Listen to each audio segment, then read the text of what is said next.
কি কথাবার্তা মানা, পড়াশোনা করবি না মানে? বিয়ে হয়ে যাচ্ছে তা কি হয়েছে? আজকাল তো সবাই বিয়ের পর পড়াশোনা করে। কি ওসব পড়াশোনা করে কি করবে? হ্যাঁ, ওসব বিয়ের আগে যা করে এসছো। বিয়ে থা হয়ে গেছে, এবার মন দিয়ে সংসার ধর্মটা করো, বুঝলে বৌমা?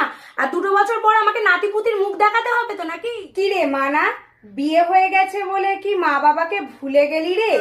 15 দিন ছাড়াও তো অন্তত একবার করে বাপের বাড়ি আসতে পারিস, বল এই বুড়ো বাপমাটাকে দেখতে।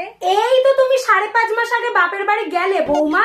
হ্যাঁ মানছি, তোমার বাপের বাড়িতে তোমার বাবা মা আছে, তাই বলে তারা কি বিয়ে দেওয়ার সময় এটা জানতো না যে বিয়ের পর মেয়ে 2 দিন ছাড়া ওরম বাপের বাড়ি আসতে পারবে না? বলতে নেই দিদি, ঠাকুরের ইচ্ছায় জামাই আমার সোনার টুকরো হয়েছে। মেয়েকে তো আমার সমস্ত কিছুতে সে হেল্প করে, মেয়ের কথাও খুব শোনে। আর দিদি আপনাকে কি দুঃখের কথা বলি, বউটা মনে আমার ছেলেকে কালা জাদু টালা জাদু বস করেছে জানেন। বউ উঠতে বললে আমার ছেলে ওঠে, বউ বসতে বললে আমার ছেলে বসে।